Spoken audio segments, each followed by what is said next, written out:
webinar today. Thank you so much.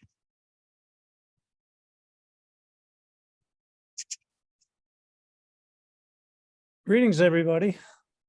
Really happy to be here with you this morning or this afternoon or the middle of the night, wherever you happen to be in the world. Thank you so much, Betsy, for that gracious introduction. Me and my buddy Sean, we're really looking forward to working with you guys today and kind of reflecting a bit on the last 3 years of Include and also envisioning a bright future for moving ahead as this world continues to progress in some really good ways and some not so good ways. And hopefully we'll be able to do our part collectively to make the world a better place. I'm going to share my screen, and forgive me for relying on some talking points here.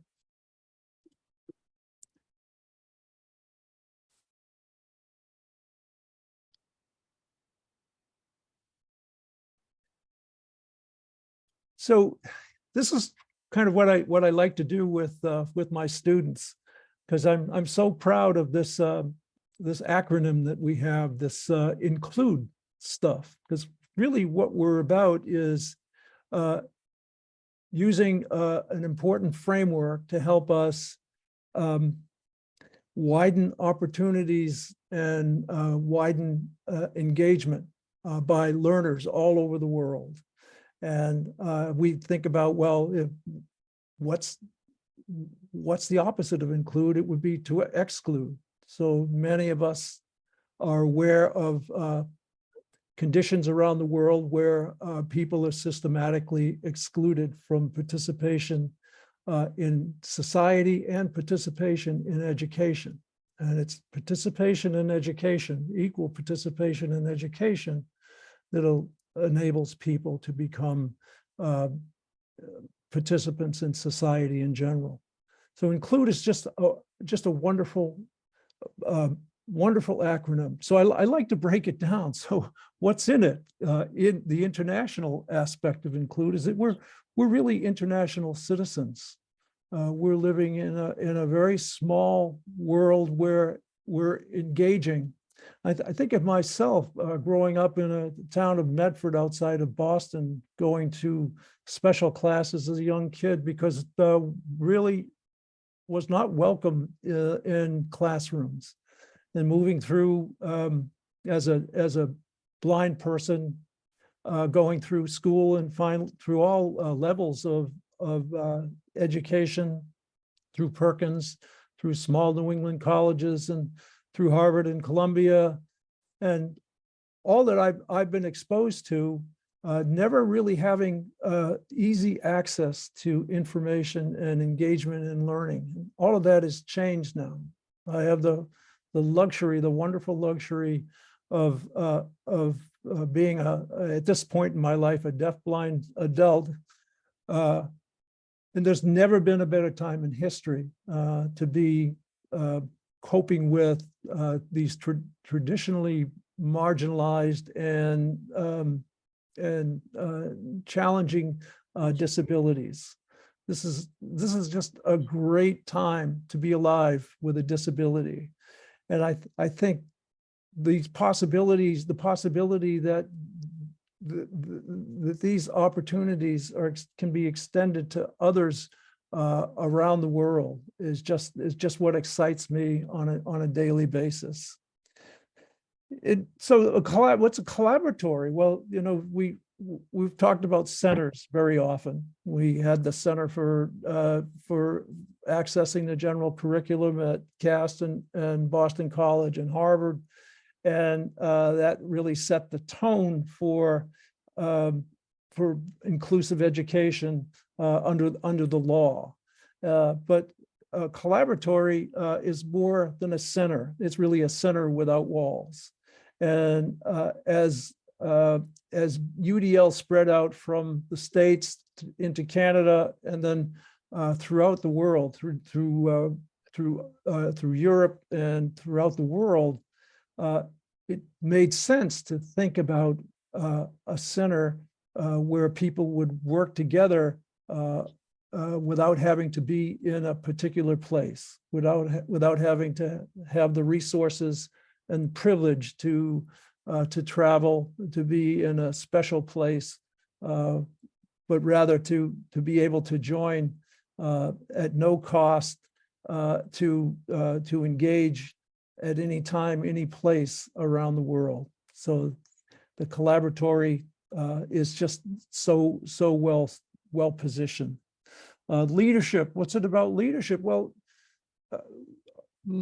includes view of leadership is not a top-down kind of thing where you have experts that are dictating to the less informed or talking down to people around the world, telling people what they ought to do. Rather, the kind of leadership is distributed, and it forms it's sort of based on a community of practice strategy, which I'll say a little bit more about soon. Universal, what's universal? Well, we're really looking for solutions that apply to everybody.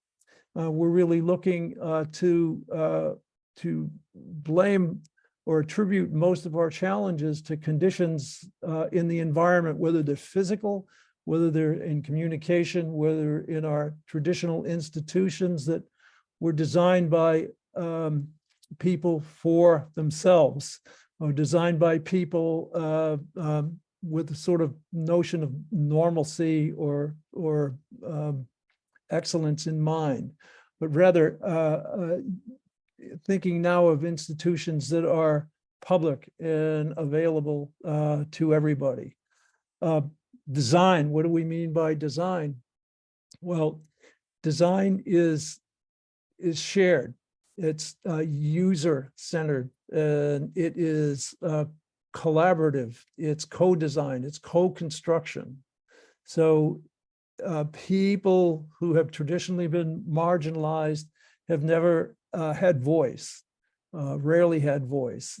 So how might peoples from all around the world be heard, come together and express their needs and work with colleagues to design environments that are user-centered, that are co-designed, that are emerge from collaboration and shared needs.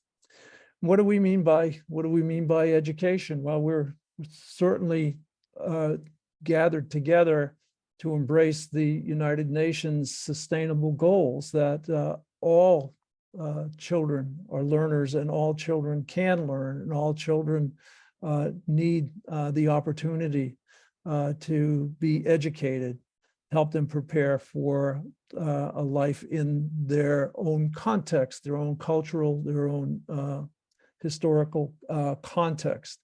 So education is universally embraced, and it is the key. We all see education as the key to improving the human condition. That's what INCLUDE is about. It's just a great acronym. So the framework that kind of undergirds INCLUDE is the Universal Design for Learning framework.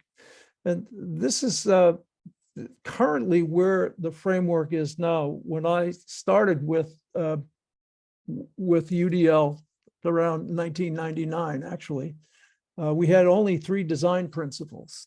And we did have a goal of 3 design principles leading to the development of expertise, so that people that would engage in inclusive learning environments that were accessible and flexible and afforded wide opportunities, the result would be that people that engaged in this process would become expert at learning.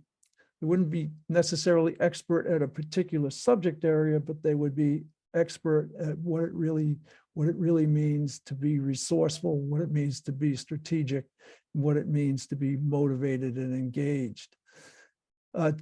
Today, UDL is in transition, and we're seeing here that much of UDL is based on the brain, the why we learn. what we learn and the how we learn.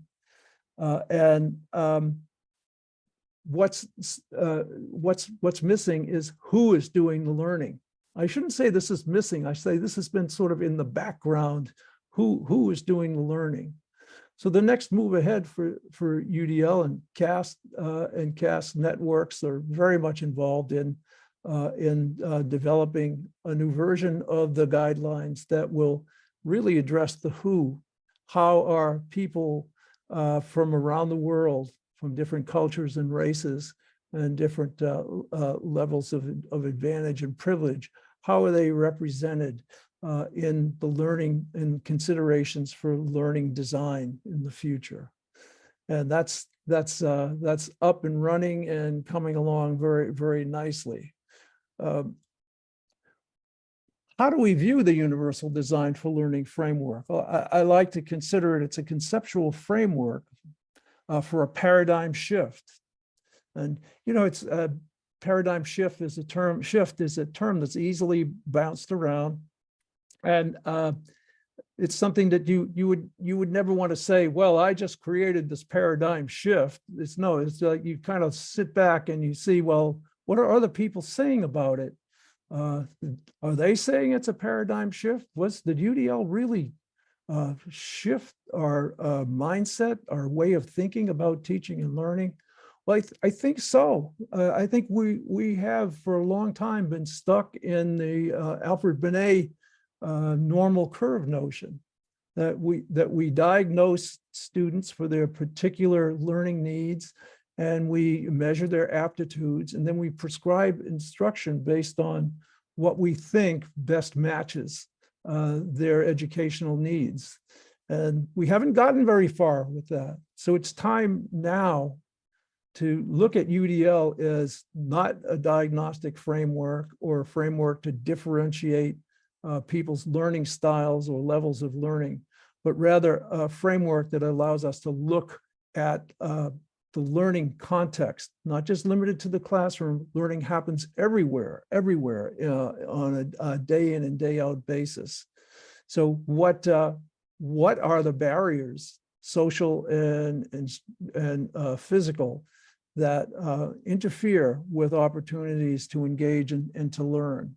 And UDL is succeeding in shifting that mindset from a deficit orientation to a very liberating operation that's showing wonderful results. It's also a theoretical framework for predicting wider participation. One of our Linda Planton, who's here today, works with Betsy on our series of webinars. Linda was saying at one point, 10,000 teachers were trained in Sweden in UDL. And what Linda talks about is how UDL widens participation. So you can think of education traditionally as very efficient, factory-oriented, and kind of headed down the middle. We want to reach people in the middle, and the people at the top, well, they don't really need education. The people at the bottom, we can kind of exclude them. But if you want to educate all students, then the result of that really should be, has participation been widened? Are students engaged in the learning process? Are they working with each other? Are they making progress? Are they working not compared to one another, but working against competencies that really show they're attaining knowledge and skills that help them move along in life? UDL leverages the affordances of technology. So we could have UDL without technology. Certainly the mindset of thinking about options and flexibility and thinking about shared decision-making, social engagement, all of this is sort of driven by the UDL guidelines. But there's no question that the technology affordances first demonstrated with assistive technologies that then become widely useful for everybody and get incorporated into technology in general. Technology, it's great for everybody, but it's particularly amazing for people with disabilities. I often think back to my own academic career, trying to access library resources, just trying to access learning. I have a little story about the first time I saw magnification was I discovered a marble on the top of a lamp in my living room. And then if I took the marble off the top of the lamp, I could hold it over a catalog and see prices in the Boy Scout manual. I never saw small print before. And think about what it was like for students with print disabilities going through school with meager access and opportunity to get at the resources important for learning, and then bring it right up to today. And the resources are just available at your computer. Just astounding. UDL also aligns with what we know about how people learn. So there is real science behind UDL. You can break down the principles and the guide points in UDL and find evidence of efficacy for what happens when these principles are implemented. And then finally, UDL redefines the roles of teachers and learners, how teachers and learners work together.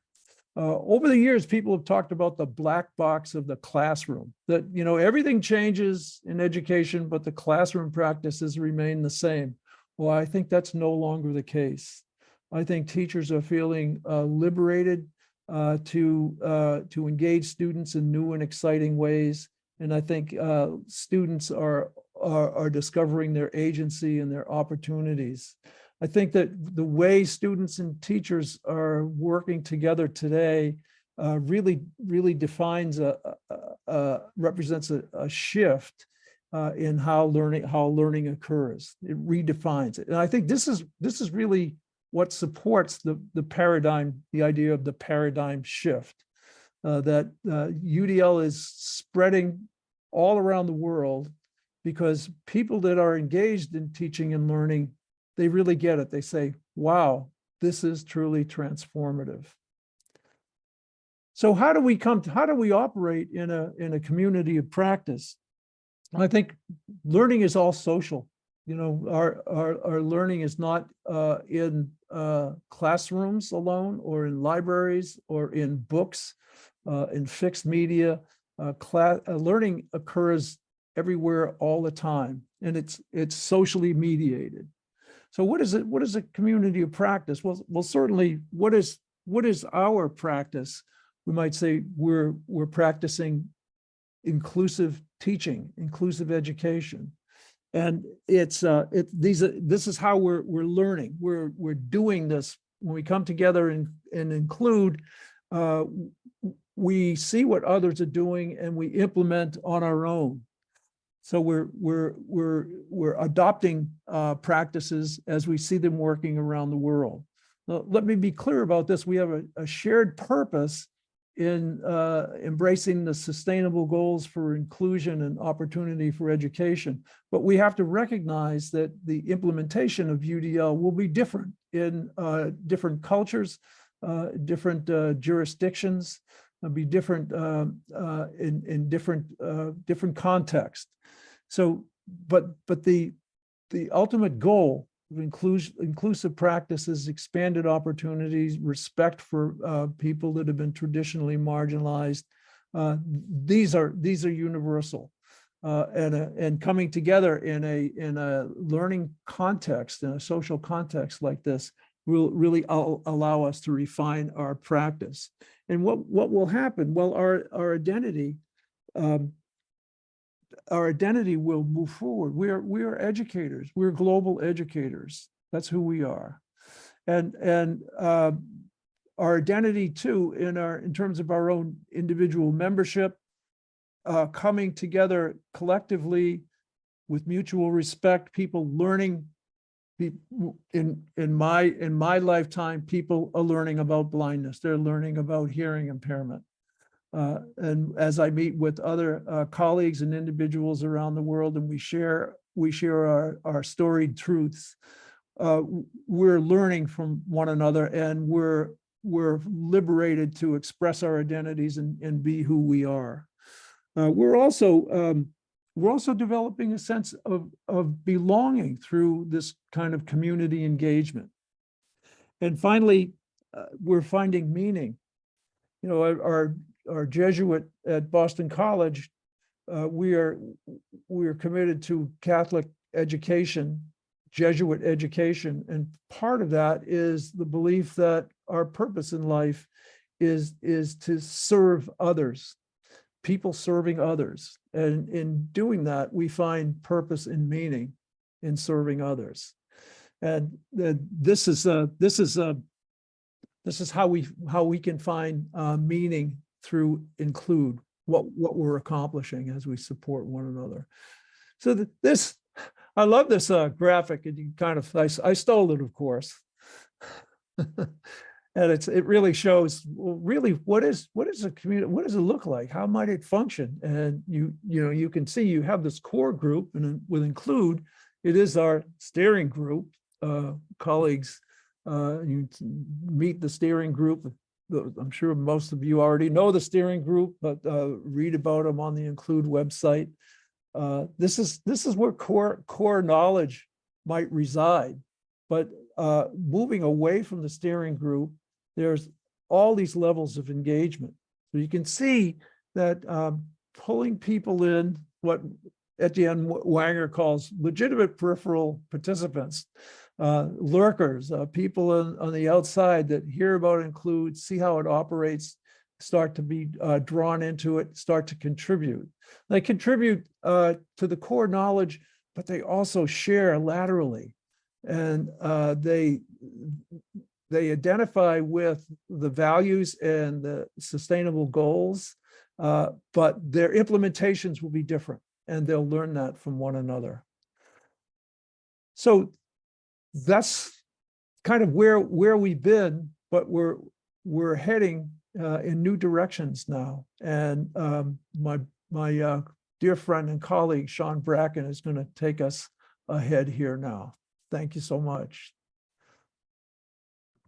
Thanks a lot, Richard. That was really thought-provoking, and hopefully you'll have an opportunity to just pop into the chat function and see some of the observations and discussions and insights that colleagues are providing in there in relation to some of that really thought-provoking genesis of where Include has come from and why we're here. And I really like that kind of philosophical approach that you brought us to towards the end.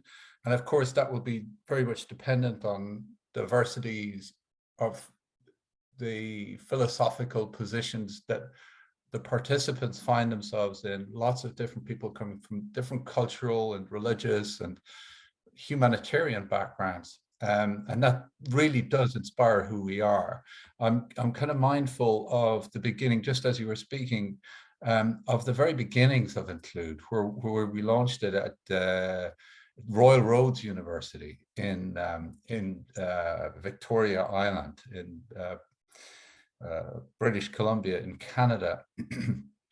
And when we were there, we gave thanks to the people, to the Indigenous people on whose ground we launched Include. And I'm really mindful of that, of the diversities, the cultural diversities that inspire our work and that inspire people's work right around the world, and how that respect for diversity very much informs who we are. And that question arose in the prompt. So I'll get along to the presentation just now. So bear with me as I share this with you. And hopefully you should be seeing that on your screens just now. And from the beginning, hopefully we'll be able to go. So where are we going from from where we were 3 years ago, and the accomplishments that we've had in the interim as well. Just phenomenal. As Richard had identified, Betsy Dalton and Linda Plantin, had provided some great shared professional development opportunities, people in different settings providing an insight into their various practices.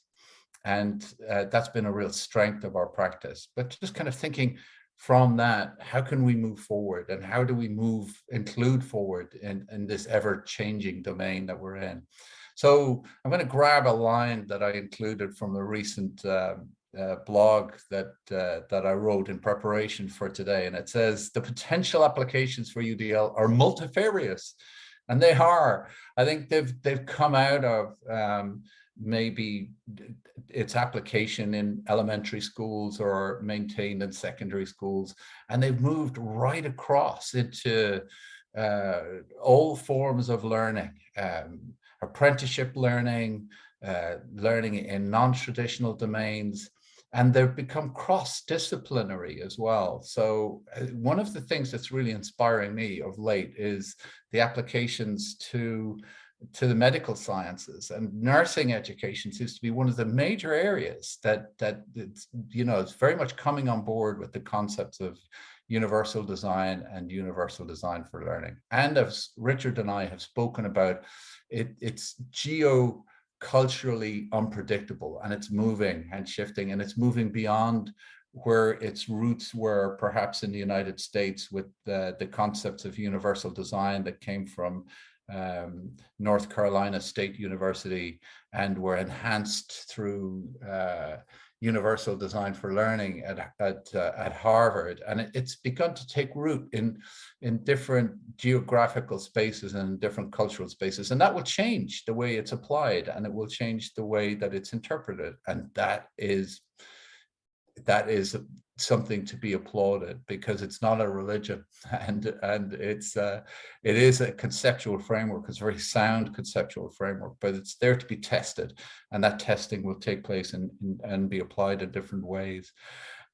So how do we move forward creatively and flexibly?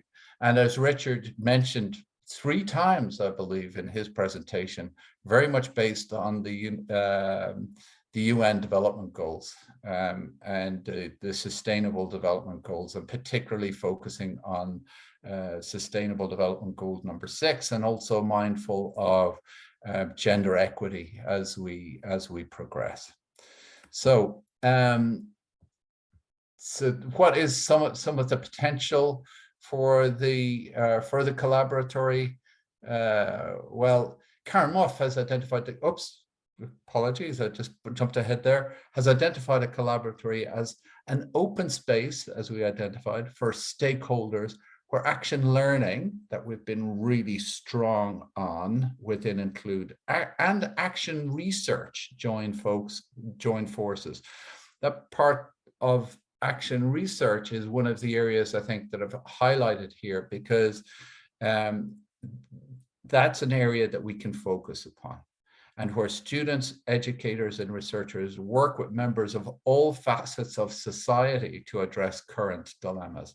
So that element of all facets of society is another area I think that I'd like to focus upon, because to some extent, as educators, we've worked within learning spaces, and we've worked, whether they be schools or universities, or collaborating indeed between schools and universities, but moving that kind of sense of learning outside of those areas as well. I'm thinking, coming back perhaps to some of the roots of universal design, and thinking about the environments in which learning takes place, the wider environments in cities and within cultures. So there's real scope, I think, for us to explore these different avenues. And one of the major areas, as was identified in that last slide, was the focus on learner voice. And I think it's important to start with learners and learners' requirements. As David Rose had identified, a focus on perhaps more mature learners represents a necessary advance for UDL, because initially it was looking at individual learners in elementary or secondary schools, and the change in dynamic provides a change in agency, so that there's real scope to engage learners and learner voices. And we're doing that through the Learners' Voices conferences, which took place, one of which took place last year, and I'll be flagging that towards the end of this presentation as well, and extending and internationalizing learner research as well. There's some great work that are going on in individual settings, within individual countries. And again, it's kind of thinking, how can we link those countries together? And that links to the next slide that I'll be sharing with you as well. And contextualizing this work in relevant cultural contexts. For example, decolonizing the curriculum in South Africa and beyond. And the reason that I mentioned South Africa, it's a shout out to all of you good people in South Africa here who've joined us in force this afternoon. But also thinking about some of the fantastic work that has been shared with us at previous events here through Include. So what does that mean? How can these very important social developments in relation to the UDL and cultural developments in relation to UDL, how can we engage in those and incorporate them more actively within Include? Because they have such an urgency within our society. So one of the ways is to think about building sustainable research groups within our own communities. And when I say communities, whether those are school-based or whether they're university-based, and I've included some of these individual groups. And I'm going to pose a challenge to perhaps individuals who might be here this afternoon as well, to think about how you may develop a network within your own setting. If I come back to that focus upon action research, so we had action learning, which has been a real strength of Include, but how do we move that on to develop action research? And currently that's been done in Morocco, for example, through l'Arlanco, Laboratoire de Recherche sur les langues et la communication, for example. And I'm going to go down and around, I'm going to go to the Atlantic Technological University and their Teaching and Learning Center, which has recently developed a master's degree in UDL, actually.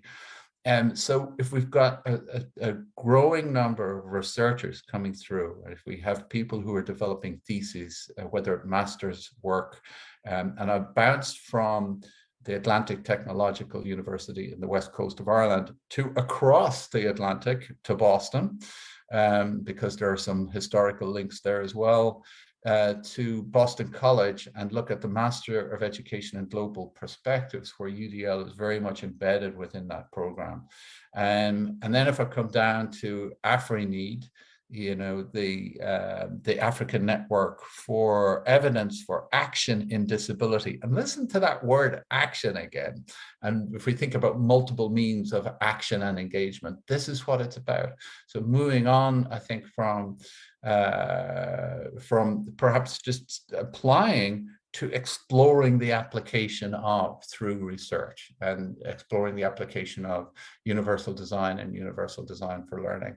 And then looking at the specific interests and focus of specific research groups, such as Escola para Todos, which is based at the USCAS, Universidade de São Caetano do Sul in Sao Paulo in Brazil, who are concerned about the ways in which learners, particularly learners in favelas, in poorer areas, how everybody can access the affordances of education. So it's very much a social justice based approach, and very much based on the right to a basic education within that context of Brazil. So that kind of access to basic education is the specific focus of the group, Escola para Todos. Whereas if we look at inclusion by design, which is based at the University of Worcester, it's a collaboratory within a collaboratory. And that's perhaps a good way to envision these particular networks. That they are networks of researchers. And our next task is to join these networks together, I think, in a really meaningful way, in a challenging and meaningful way, so that we can create good quality research that's based on universal design and universal design for learning. And where then do we share that research? Well, we could, for example, take advantage of the very kind offer that's been provided by the Ministry for Education in Morocco for us to establish the International Journal for Universal Design and Universal Design for Learning. And I was a little bit cheeky while preparing the slides here, and I wrote in some sort of prompt potential covers for the name. I entered into the name of the journal into Dream Studio, which is an AI text to image function, which just illustrates some of the really dynamic affordances for technology that are currently available to us, that have grown up over the past 12 to 18 months and that are just taking the world by storm.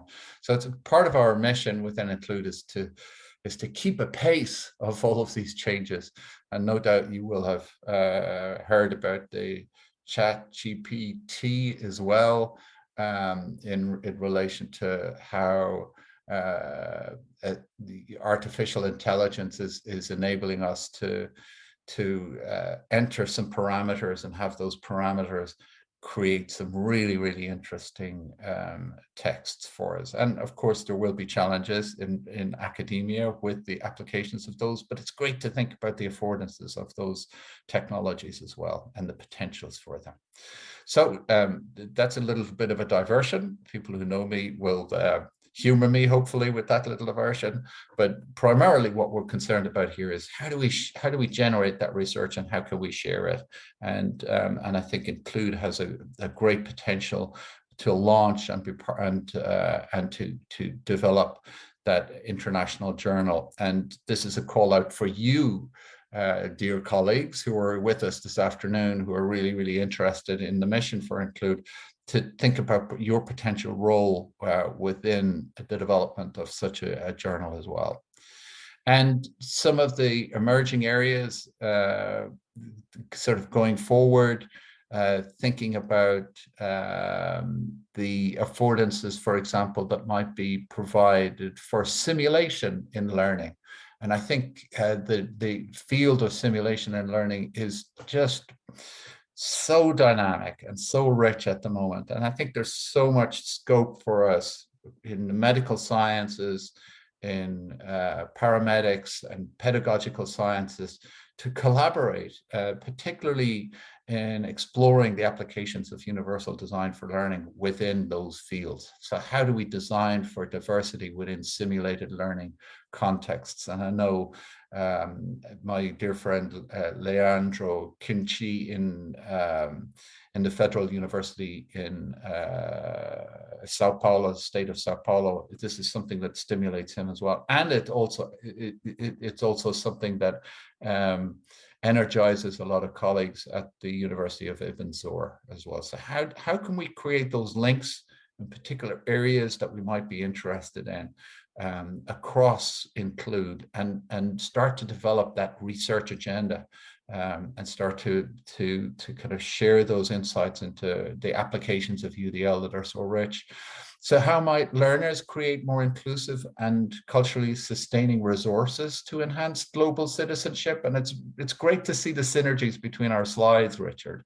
So looking at that kind of concept of global citizenship and thinking about how perhaps our doctoral level students, PhD students, can begin to engage in these types of questions.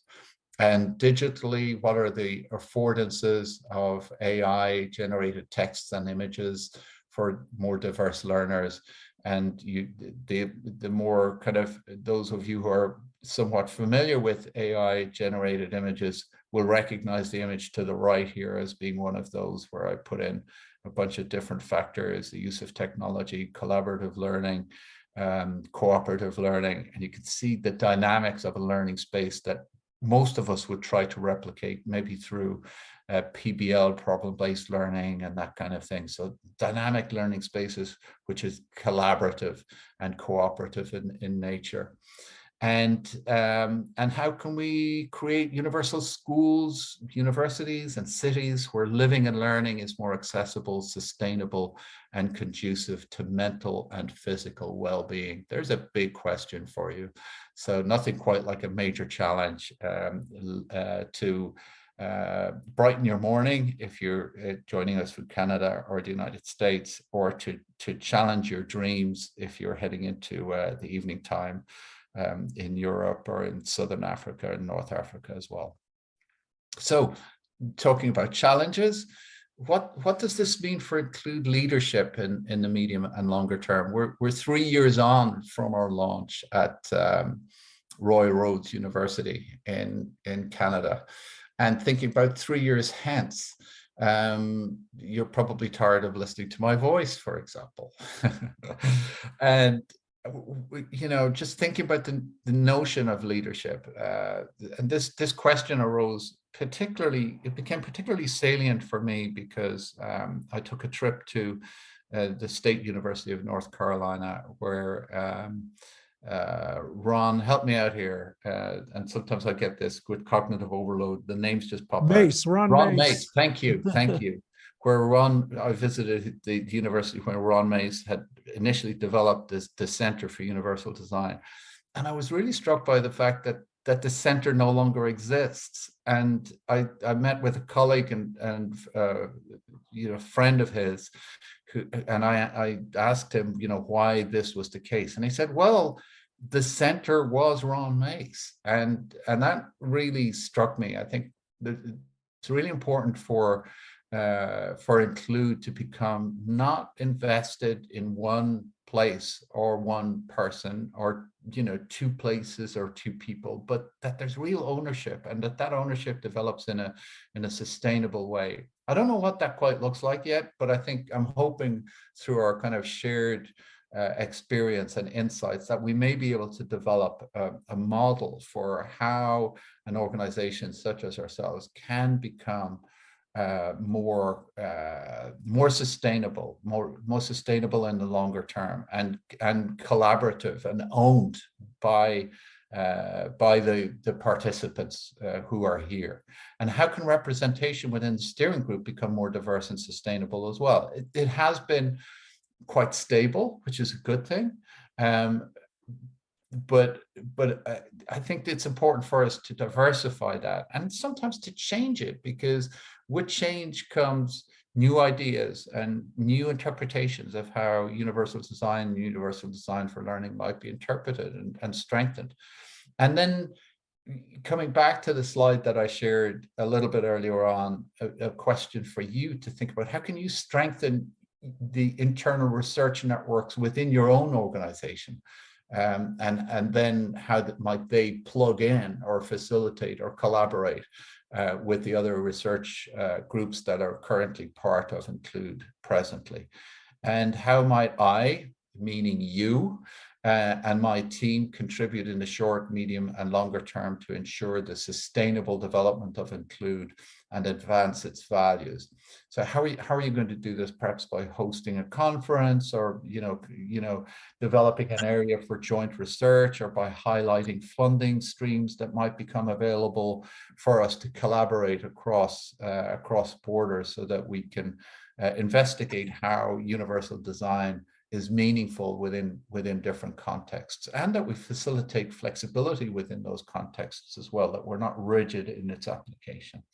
So these are big questions, and I don't want everyone to answer them just this afternoon. So they're actually here to some extent as leading questions, and those leading questions are into where we come back next week and where we have an opportunity, hopefully within a much more dialogic space, to investigate those for you who are participating here this afternoon. And thanks so much for coming along. It really means a lot. It means a lot to us. So part of that sustainability, as I mentioned, is also in relation to learner voice. And here's one area that you might be able to become involved. I recognize this is a really busy slide, but I am going to call in Luigia to talk to us a little bit about this slide, because it's asking for your assistance in getting the learner voice task team together. So Luigia, over to you. Hi, thank you, Sean. I hope I'm audible. Yeah, so with regards to the learner voice, as Sean and Richard both mentioned, the student voice or the learner's voice is very important when we think about creating an inclusive space, especially in education settings, and also just acknowledging that the learners or students do have their own personal experiences that we can learn from when we do look into the educational spaces. So our learner voice task team is designed specifically for that, to give the learner or the student a space to share their views, and also come up with creative ideas on how we can make our educational spaces more inclusive, and also get educators to listen to what the learners' needs are. So we do have a learner voice task team, and part of this task team is to focus on the learner voice conference that we will be hosting, that will be hosted in collaboration with University of Worcester and other partners in June. So, but we also have the learner voice task team that will also focus on other events or webinars specifically for learners, but it is open to anyone who is interested in empowering the learner or the student voice as well. So I will be putting some information in the chat as well. We have a short document just explaining what the learner voice is, the task team, the different roles, and also a Google form that you can fill out if you are interested in joining the team, and then also some more information on our next talk or webinar, which will be hosted on the 28th of Feb as well, where we will be sharing more information specifically on the learner voice task team and the conference to come as well. Yeah, that's all from my side. Thank you so much, Sean.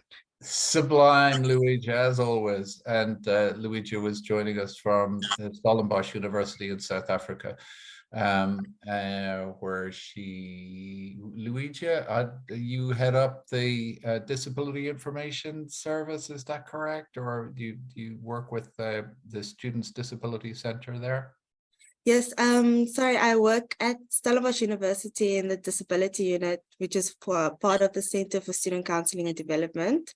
And I see a few of my colleagues are in the call as well. That's great. So, yeah. That's fantastic.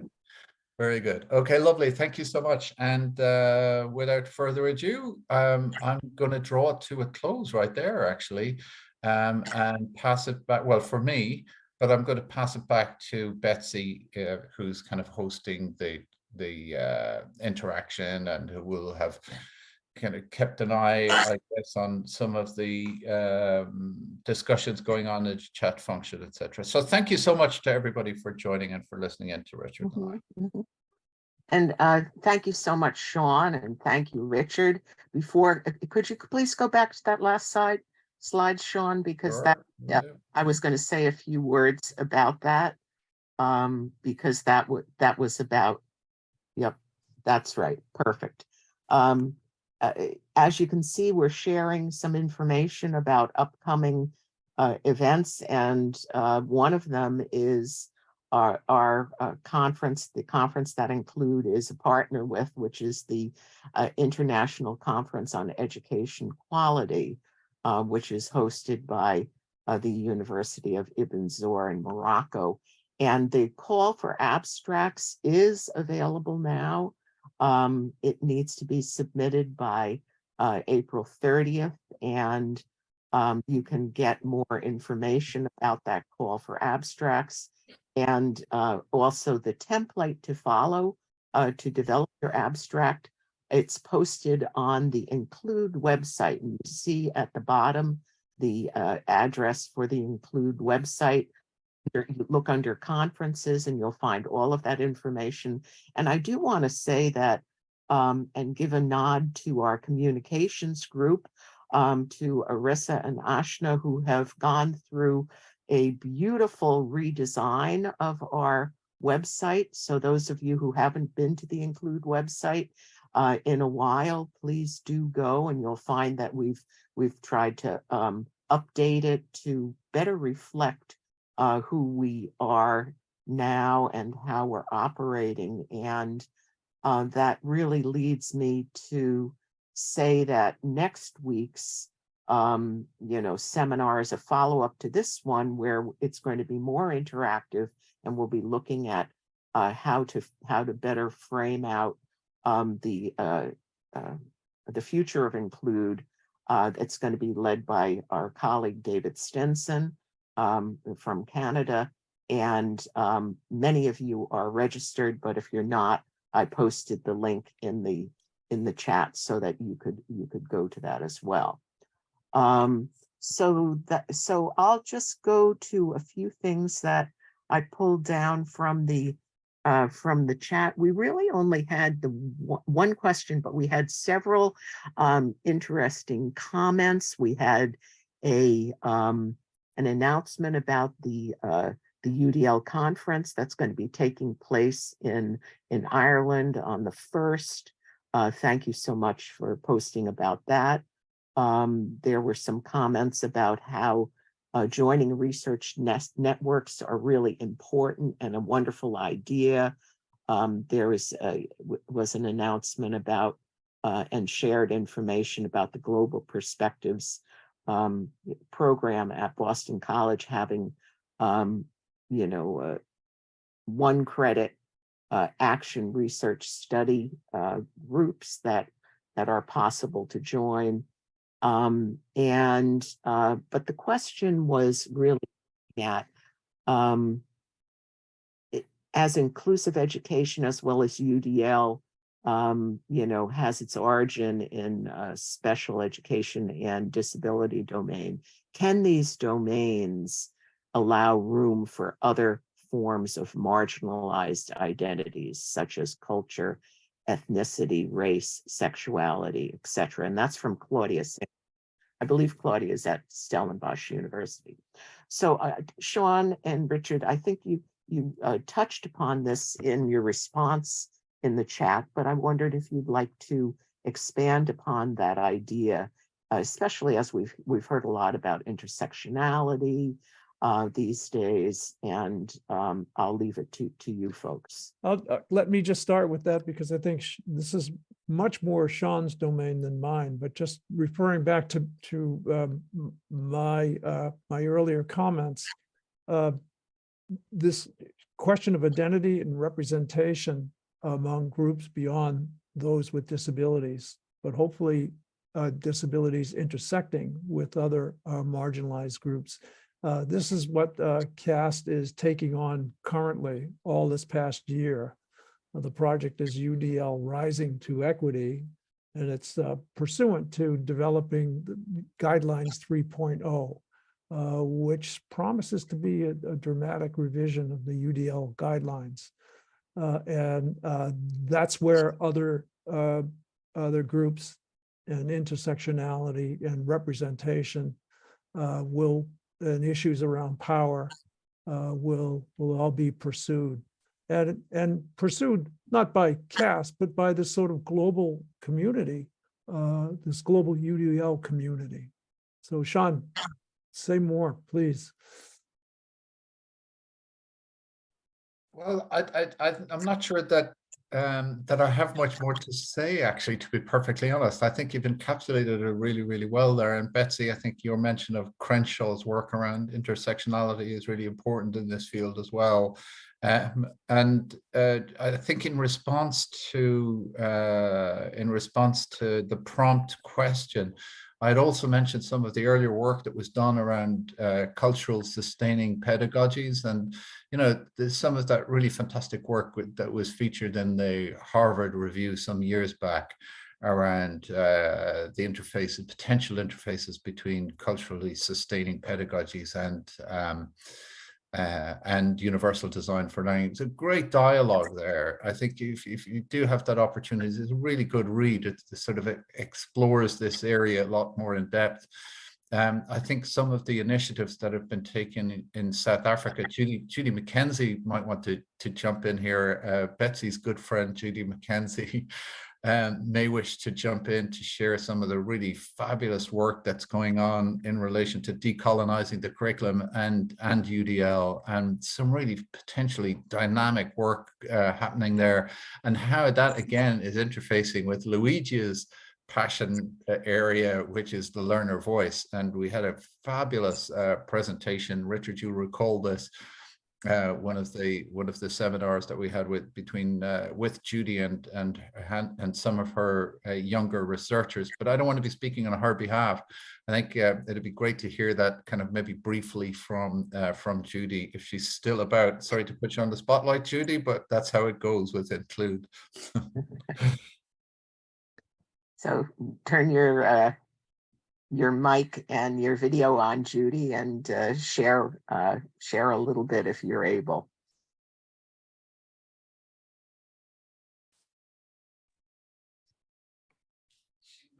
She may have left our Just, company. She may have just had to leave. I'd like to call out Judy on this because I still talk about one of the comments from one of her That's students. right. And it just blew me away.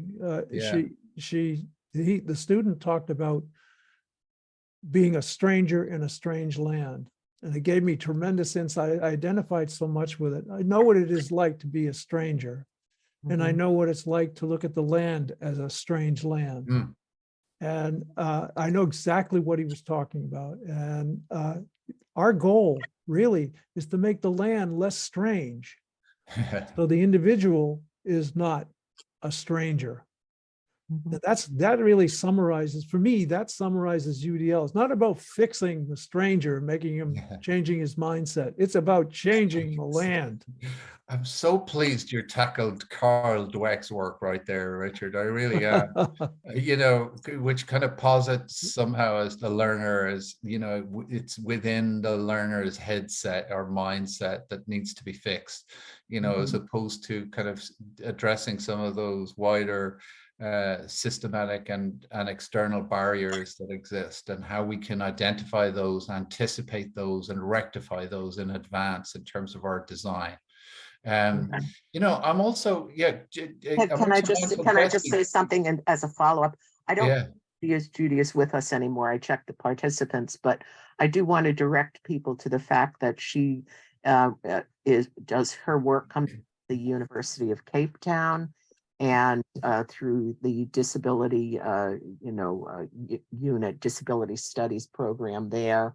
And you can, she's really been working to provide open courses on inclusion, disability studies, and a variety of things there. So if you're interested in what's going on through Dr. McKenzie, feel free to look her up at through the University of Cape Town, or go to our website where we do have a recording of that webinar that's been referenced, and you'll get a good idea about that. We are about 5 minutes over time. And I don't know if you have any final comments, Richard and Sean, that you'd like to make. If I could just go to that penultimate slide again, where I kind of challenged some people, and this, and thanks so much, Betsy, for your facilitation this afternoon, and for calling out, the support that we get, voluntary support that we get from colleagues who provide their time and effort in relation to maintaining the website and indeed facilitating these types of seminars and webinars. But if I could draw people's attention to that penultimate slide, and that slide should be available on the Include website within the next kind of couple of days.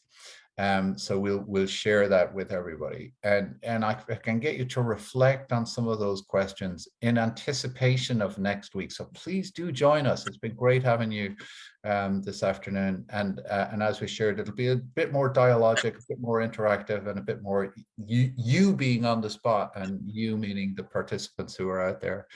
Joy, did you want to come in and share something with us? We can't hear you, unfortunately. You're muted, Joy. That's well, as just a final note, thank you so much, everyone who's joined us. We hope that you've enjoyed this perspective on this retrospective and future discussion about Include. We're all volunteers. It's a completely unpaid organization of just individuals who are interested in inclusion, in inclusive education, in universal design for learning, and in helping that to grow internationally. And we want your participation. So please do join us next week if you want to be more involved. We really would love to see you there. And thank you so much. Thank you all. So keep the faith and spread the word. Final parting gestures. Thank you all for Excellent. joining us. Thank you. Thank you, very dear much. colleagues.